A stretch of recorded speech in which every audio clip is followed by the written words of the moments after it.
This is Chris Kell with the second video in our Becoming a Peak Fitness Coach series, what to expect as a peak fitness coach. Okay, and in our first presentation, we talked a little bit more about the overall philosophy, what we expect out of clients, and what we offer. Now we're going to talk about who you are and what we expect you to do. So who are you? You are an expert at progressing and regressing exercises. All right. One of the main things that I see with 90% of trainers that is lacking in their delivery is the ability to coach a basic push-up. Okay, the ability to to coach a squat, just to correct these basic errors that we see. The problem with that is that if something's bothering a client, without the ability to sub it, we're going to lose that client. All right, and by being able to sub an exercise on the fly or progress a client when it's easy for them, or regress them just on the spot, you are going to be able to brand yourself as an expert immediately. Okay, clients really notice that kind of thing, and that's something that we are going to hammer home as part of our process, and that's one of the biggest things that you can do as a coach. It's really going to sell your services. Number two is that you are a master motivator, coach, and listener. The reality is that a big part of being a trainer or coach is being a psychologist as well. Okay, people have lives. Okay, we're not training robots, and the reality is as opposed to just training them, we have to get them to take this stuff into their lives. So forming relationships with them, listening to how their day went, what might be disconnecting them from being successful, and just being a shoulder to listen to, or I'm sorry, just being, I was going to say shoulder to cry on, but just sort of an ear to listen to. It's going to be a big part of your job, okay? And that, because we coach mainly women, that's going to be particularly important. So having a great personality and always being on when you're coaching, regardless of what happens with your girlfriend, your boyfriends, what issues might be going on in your own life. When you're coaching, you really have to put on, your game face. The next thing would be as a role model as well, okay? I'm not going to tell you to get a crew cut, no tattoos in the gym, anything like that. I will say I don't want my coaches wearing wife beaters or working out their shirts off, but the main thing to know is that this process is about the client, okay? It's not about us. But what it is about is that we want our clients to look upon us as role models, all right?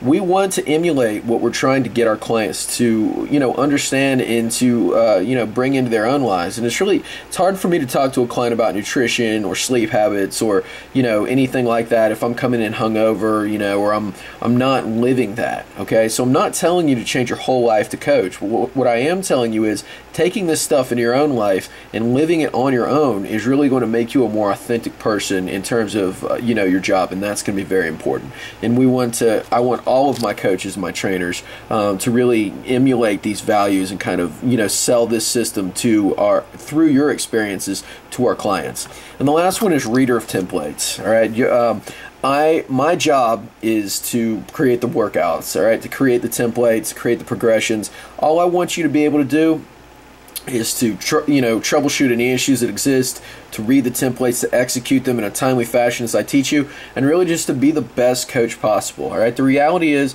that your job needs to be simple. All right, these are the 4 things that I expect you to do, and these are the most important things that you will do. These are the big rocks right here, and if you can do this, you're going to be very successful. All right, now to get a little bit more specific.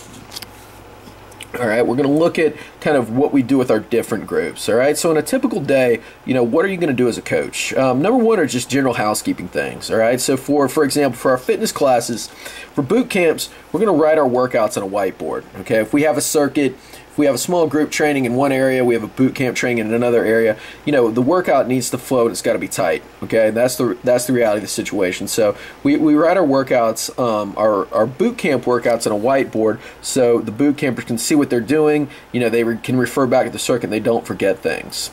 For our small group clients, you're going to distribute the workout charts, or our program design clients. Make sure the clients have their appropriate workout charts and make sure they're ready to roll.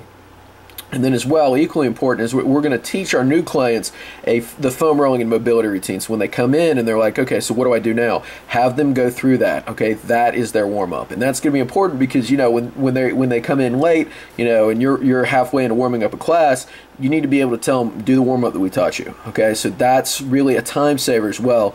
And then as well, I ask that you show up maybe 10 to 15 minutes early, set up for the workout. All right, it's hard to be coaching people and breaking things down and putting them back up, putting them together as well as you're doing all of that stuff. And really, The goal is to kind of build a madhouse, honestly. I mean, if we're successful, we have a lot of people in the gym with us, you're not going to have time to do that while you're coaching, okay? So we need to make sure that things are run tightly, and things are set up beforehand. Now, when we're looking at our small groups, okay, our small group classes, our beginners, right? You're going to when the scheduled class times come, you're going to lead the class through their warm up and their core training, okay?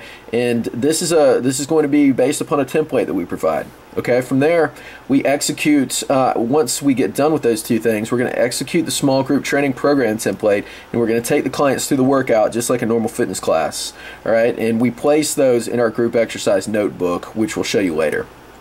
For our program design clients, our more advanced clientele, we want to make sure that our workout log book is out, okay? Because what we do is we have them keep their workout logs in a log book where, it's logged alphabetically. They just get their log out. They go through the standard foam rolling and stretching routine or whatever corrective exercise they have, and then they execute their warm-up and get started, okay?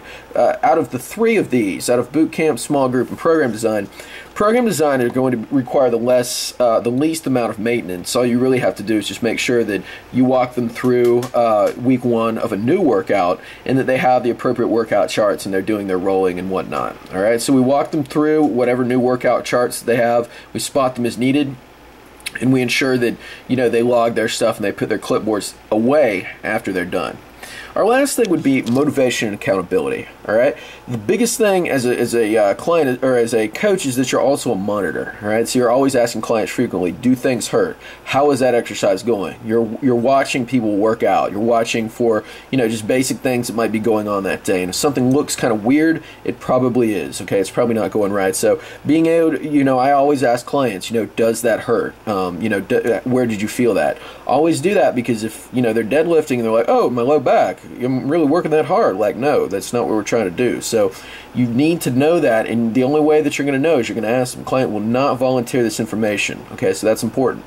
Ask the clients about their goals on a daily basis and what we can do to help them. Okay, so if their goal is weight loss, you don't even have to remember what their particular goal is. Just say, how's your day going? How's your homework going? And they'll get in a conversation, and then that'll kind of jog your memory. But the idea is that every time that they're in there, you're asking them that, all right? Stay on them. Part of being a trainer is being a pest, okay, and we need to do that, okay? That's part of the accountability process. And then inquire as to how they're feeling that day, okay? And this is just a simple stress monitor, right? If the client's tired, lethargic, they might have been fired, we're probably not going to make them do a crazy Metcon, okay? So the programming might need to be changed just kind of based upon how they're feeling. If the client's feeling awesome, maybe we go for an unscheduled PR that day. Who knows? But is the coach, that's kind of the art of this, is that you're able to kind of gauge intensity and see where the client is that day. All right, so let's go over our house rules that we showed all of our clients. All right, number one is that they sign in when they enter. Okay, this is going to allow us to know who trained that day, and it allows our bookkeeper to kind of tally those things up. Number two is that they show up 10 to 15 minutes early to foam roll and stretch. All right, we give our clients corrective exercise. We want them to foam roll. We want them to do their warm up, do their mobility work, to work on any muscular imbalances that they have, but as well just to really prepare them for the workout. And with Peak, that's part of the deal. I consider mobility as important a component as anything else, particularly in the beginning. All right, so if they cannot do that, if they can't show up 10 to 15 minutes early, then guess what? They're going to do it when they get there, okay? And that we'll just, we'll put them through a quicker warm-up. But ultimately, teaching them that warm-up and that foam rolling routine is a huge thing, and it's something that needs to be done day one, all right? From there, we also ask that for our program design clients, they're taking out their workout logs when they enter, okay? So these are more experienced clients. They know the deal. Sometimes they're in a hurry and they might not do that, but we really have to kind of hammer this home and make sure that these things are understood so we can move them through as quickly as possible. From there, we proceed to our workout after we foam roll and we stretch. So for our program design clients, they do their warm up, they do their rolling, they go through their warm up, and then they're right into their program. Okay, and if it's a client that shows up late for a fitness class or boot camp, we teach them a standard dynamic warm up. That's what they do. Boom, they're in the class. Okay, from there, warm ups start promptly at class time. If they're late, they perform the warm up on the board, and at the end, they wipe off mats and put them away when they're done. Okay, and that's the biggest thing, is that day one, we want to establish a respect from our clientele. Okay, we want them to know that this is, this is serious business. We're here to have fun, but this is also, results. And the more time that they take with stuff like this, the less time that everybody's going to have. All right, so really hammering these things home day one is going to be important, and it's really going to establish kind of a tone for the rest of our training.